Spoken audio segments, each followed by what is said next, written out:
नमस्कार दोस्तों।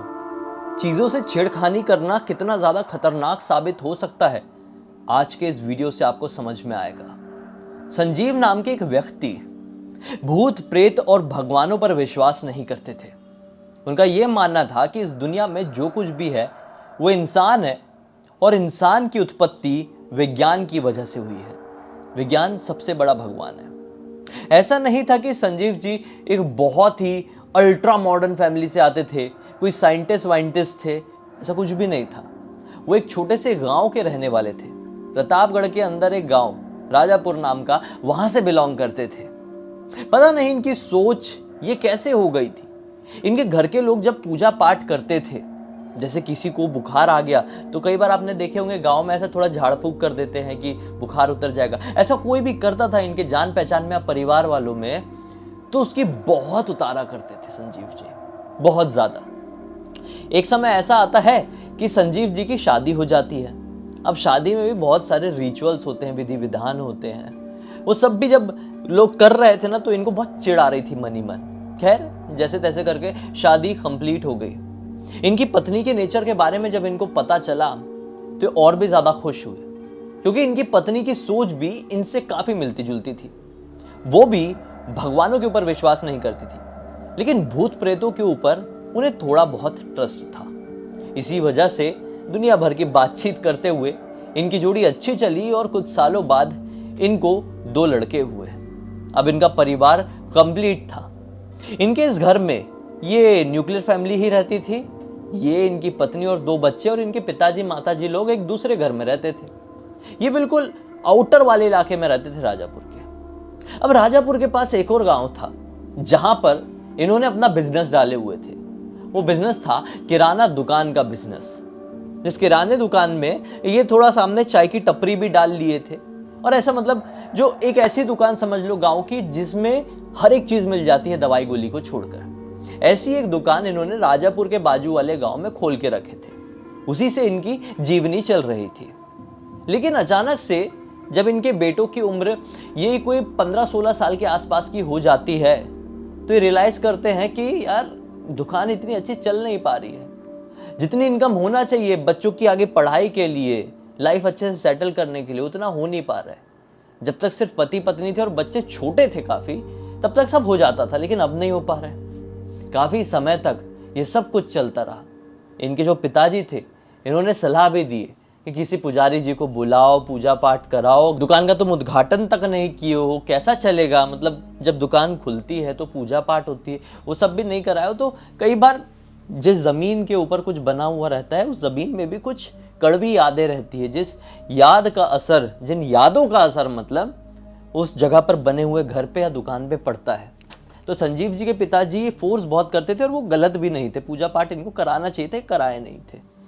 जब बहुत समय बीत जाता है ऐसा दुकान ना चलते हुए, लगभग 2.5-3 महीने, तो ये एक दिन सोचते हैं कि शायद दिन में चीज काम नहीं कर पा रही है। मैं नाइट में दुकान खोलता हूँ, शाम के समय दुकान खोलूंगा, पूरी रात खुली रखूंगा और सुबह बंद करूंगा। तो बहुत सारे लोग जो रात बेरात, ट्रक वाले यहाँ से गुजरते हैं, चाय वाय पीना रहता है, रात में नाश्ता वाश्ता खाना रहता है ट्रक वालों को, बस वालों को, तो उसमें मेरा काम चल जाएगा। इसी एक सोच के साथ इन्होंने अपने घर पे बोल दिए, और उस रात के 8 बजे के आसपास अपने घर से दुकान खोलने के लिए निकले। कभी एक घर से पैदल चले जाया करते थे, तो कभी साइकिल से, तो कभी इनके पास एक बाइक भी थी, उससे जाया करते थे। तो 8 बजे के आसपास ये पैदल निकल गए, सुनसान इलाके से होते हुए जाते थे। इनकी दुकान जस्ट आई ही है। इनकी दुकान के सामने इन्होंने देखे कि किसी ने नींबू मिर्ची और एक पेपर प्लेट में कुछ चूड़ी और एक कैसा श्रृंगार का सामान रखे हुए हैं इनकी दुकान के जस्ट सामने। तो इनको देख के ये थोड़ा अजीब सा लगा कि बोले ये क्या है यार, ये मेरे दुकान के सामने क्यों रखा है? देखो, कोई भूत प्रेतों के ऊपर विश्वास करे या ना करे, अपने इंडिया में मैक्सिमम लोगों को तो ये पता ही होगा कि किसी के घर के सामने या दुकान के सामने ऐसी चीज मिले तो वो साफ सुथरा संकेत नहीं देती है। ऐसी चीजों को आप अपने घर के सामने देखेंगे, अपने बिजनेस के सामने देखेंगे, तो आपको लगेगा साला कोई जादू टोना कर रहा है क्या हमारे ऊपर। फिर चाहे आप जादू टोने के ऊपर विश्वास करें ना करें, आपको देखकर ऐसा लगेगा कि सामने वाले का इंटेंशन क्या था। इन्होंने एकदम ही विश्वास नहीं करते थे ना, इसलिए पहली नज़र में इग्नोर कर दिए, अपनी दुकान खोली और दुकान में बैठ गए। ग्राहकी भी हो रही है, इक्का दुक्का लोग आ रहे हैं और अब रात के 11:30 बज गए। 11:30 बजे खाली बैठे हुए थे और खाली बैठ के थोड़ा अपना एक अखबार था पुराना वाला, उस अखबार में कुछ तो भी इंटरेस्टिंग न्यूज़ आई हुई थी, उसको पढ़ रहे थे। वो न्यूज़ पढ़ते पढ़ते एक जोर की हवा का झोंका आया, जिससे इनके हाथ का न्यूज़पेपर उड़ा और दुकान के बाहर जा गिरा। इन्होंने बोले अरे अरे ऐसी कैसी हवा आई। तो उस अखबार के पन्ने को पकड़ने के लिए अपनी सीट से, अपने चेयर से उठे, दुकान के बाहर निकले और जैसे अखबार को पकड़े हैं तो क्या नोटिस करते हैं, वो जो श्रृंगार का सामान एक पेपर प्लेट में रखा हुआ था, वो जो नींबू मिर्च इनकी दुकान से थोड़ा आगे की तरफ रखी हुई थी, वो अब इनके दुकान के बेहद नजदीक रखी हुई है। इनका दिमाग खराब हो गया। जब ये दुकान खोले थे और पहली बार इस चीज को देखे थे तो वो चीज लिटरली इनके दुकान से बहुत दूर थी। सामने तो थी, इनके दुकान के अपोजिट डायरेक्शन में तो थी, लेकिन बहुत दूर रखी हुई थी। अब जब ये हवा चली, अखबार को पकड़ते पकड़ते बाहर निकले तो देखे अरे साला ये तो बहुत दूर था, इतना पास कैसे दिख रहा है। और इनको बहुत अच्छे से याद था, ग्राहक इतने ज्यादा भी नहीं आए, इक्का दुक्का आए, जल्दी जल्दी में सामान लेके निकल गए हैं। किसी ने भी उस चीज को हाथ नहीं लगाया, उस चीज को पकड़ा भी नहीं। मतलब मैं आपको समझाऊं कैसे। बीच में एक सड़क है, इनकी दुकान के सामने एक सड़क है, चलती हुई सड़क, ठीक है। सड़क के इस पार इनकी दुकान है और सड़क के उस पार वो थाली में वो चीजें रखी हुई थी जादू टोने वाली, ठीक है। अब अभी इन्होंने 11:30 बजे बाहर निकल के देखे तो वो चीज सड़क के उस पार नहीं थी, वो चीज सड़क के इस पार ही थी। मतलब इनकी दुकान के अब एग्जैक्ट सामने है। उन्होंने बोले ये कैसे हो सकता है, किसी ने भी उस तरफ जाके उस चीज को हाथ ही नहीं लगाया, मैं तो बैठा बैठा देख रहा हूं। इनको थोड़ा गुस्सा आया और ना चाहते हुए भी मन में एक घबराहट हुई। इन्होंने उस चीज को पकड़े और पकड़ के अपनी दुकान के बाजू में लेकर आए और दुकान के बाजू में ना इन्होंने अपनी एक टूटी हुई बेंच रखे हुए थे। जैसे ये अपनी दुकान में ही पहले रखते थे, वो टूट गई थी तो वो दुकान के बाजू में रख दिए थे, ठीक है। ये कुछ लोग आते थे ना चाय सिगरेट पीने के लिए, तो वो लोग साइड में बैठ के पीते थे, और जो लोग सिगरेट वगैरह नहीं पीते थे, सिंपल चाय पीते थे, तो दुकान के सामने बैठ के पीते थे। तो जहां पर वो टूटी वाली बेंच रखी हुई थी, वहां पर ले जाके उन्होंने वो श्रृंगार का सामान, नींबू मिर्ची साइड में रख दी। इनको गुस्सा है, डर भी लगा, इसीलिए इन्होंने एक गलती किए थे, क्योंकि अभी तक ये चीज इनके दायरे के अंदर नहीं थी। अब तो हाथ लगा दिए हैं, अपने दुकान के अंदर ही समझ लो, प्रीमाइसेस में लाके रख दिए हैं, खुद ही दायरे में लेकर आए, खुद ही अपने पैर को एक कुल्हाड़ी में मारे हैं। फिर क्या था, इन्होंने सब कुछ इग्नोर कर दिया, हवा भी चलना कम हो गई, फिर बैठे हैं और फिर वो न्यूज को पढ़ने लगे। अब पूरे 1.5 घंटे निकल गए। रात के लगभग 1:30 बजे के आसपास, 1:15 बजे रहे होंगे, हाँ मुश्किल से, एक खूबसूरत सी लड़की इनकी दुकान के सामने आती है। घूंघट ओढ़ी हुई है, घूंघट थोड़ा ट्रांसपेरेंट सा है। इनकी दुकान की लाइट जल रही है, उस रोशनी की वजह से वो ट्रांसपेरेंट घूंघट के अंदर का खूबसूरत चेहरा इनको दिखाई दे रहा था। गोरी चिट्टी, अंधेरा भी कर दे तो ये जो लड़की आके खड़ी हुई थी, उसकी स्किन में इतना ग्लो था कि वो इलाका जगमगा जाए। ऐसा चमक, ऐसी स्किन, ऐसी सुंदरता इन्होंने पहली बार अपनी जिंदगी में देखे थे। इसलिए वो औरत, वो लड़की जब इनकी दुकान के सामने आके खड़ी हुई तो उसे वक्त देखते ही रह गए। कुछ सेकंड बीत गए, फिर ये थोड़ा अपने सेंसेस में आए, बोले अरे कौन है आप, क्या चाहिए, कुछ चाहिए आपको।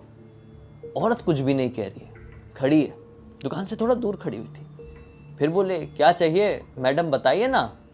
अब वो औरत धीरे धीरे करके एग्जैक्टली इनके जो दुकान के काउंटर है, दुकान के काउंटर के उस तरफ आके खड़ी हो गई। अभी भी कुछ बोल नहीं रही है, घूंघट में ही सर है, बस ऐसी ही खड़ी हुई है।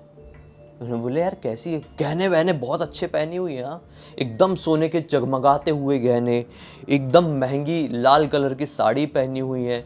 इसकी सुंदरता का वर्णन तो मैं कर ही चुका हूँ। तो इनको ऐसा लगा कि ये सुन नहीं पा रही है या फिर मेरे मज़े ले रही है, क्या सीन क्या है। ऐसा इन्होंने देखने के लिए, देखता तो हूँ इसके हाथ में कुछ रखा है क्या, या फिर ये किसी बच्चे को साथ में लेकर आई है, मैं पूछ लूँ कि बेटा क्या चाहिए। ऐसा देखने के लिए अपनी सीट से उठे ही हैं, नीचे तरफ देख ही रहे हैं।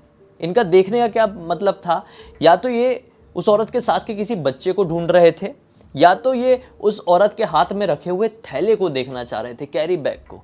क्यों औरत आखिर आई तो आई क्यों है, ये इनका सेंस था ऐसा खड़े होके देखने का।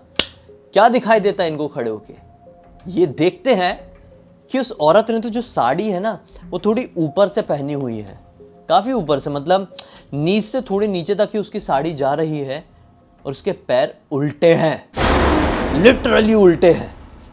इनके पूरे रग रग में ना खून सूख गया। क्योंकि फिर से मैं यही बात कहूंगा कि अगर आप इंडिया से हैं, भारत से हैं, तो ये किस्सा आपने कई जगह सुने होंगे कि चुड़ैल के उल्टे पैर होते हैं। आप फिर चुड़ैल के ऊपर विश्वास करें या ना करें, चुड़ैल के इस रूप का वर्णन तो आपको बहुत अच्छे से पता होगा। तो इनका खून सूख गया देख के कि इसके पैर उल्टे हैं। अब वो औरत हल्का सा इनकी तरफ और बढ़ी है, पैर की तरफ ही देख रहे थे कि वो औरत इनकी तरफ और बढ़ी।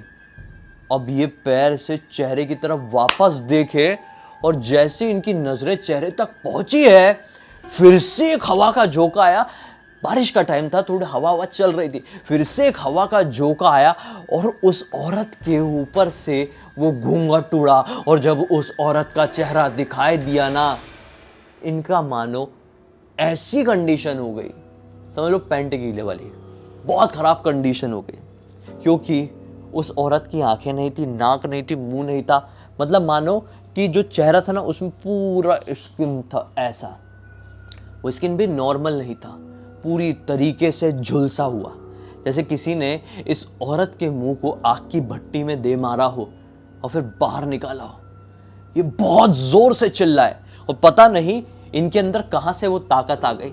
जीवन में पहली बार इन्होंने जय बजरंगबली बोले हैं, उस औरत को धक्का दिए, दुकान का शटर नीचे गिराए और भागे, जय बजरंगबली जय बजरंगबली जय बजरंगबली बोलते हुए। क्या नजारा रहा होगा ना। जो इंसान भगवान को मजाक समझता था, आज उसी भगवान का नाम का सहारा लेकर वो अपनी जान बचाकर भाग रहा था। खैर, जय बजरंगबली चिल्लाते हुए घर पे आए। उनकी पत्नी ने दरवाजा खोली, बच्चे देख के टेंशन में, पापा क्या बोल रहे हैं, जय बजरंगबली, हाँ भगवान का नाम कैसे ले रहे हैं। सब देख के टेंशन में वो भागते भागते सीधे अपने कमरे में चले गए। और बच्चों से उन्होंने कुछ ऐसा टेप रिकॉर्डर जैसा था यार उनके पास, पहले ना ऐसा वॉकमैन चलता था, वॉकमैन में ऐसी कैसेट लगती थी। बच्चे से अपना वॉकमैन मांगे, उसमें हनुमान चालीसा की कैसेट लगाए और रख दिए, उसमें हनुमान चालीसा प्ले कर दी।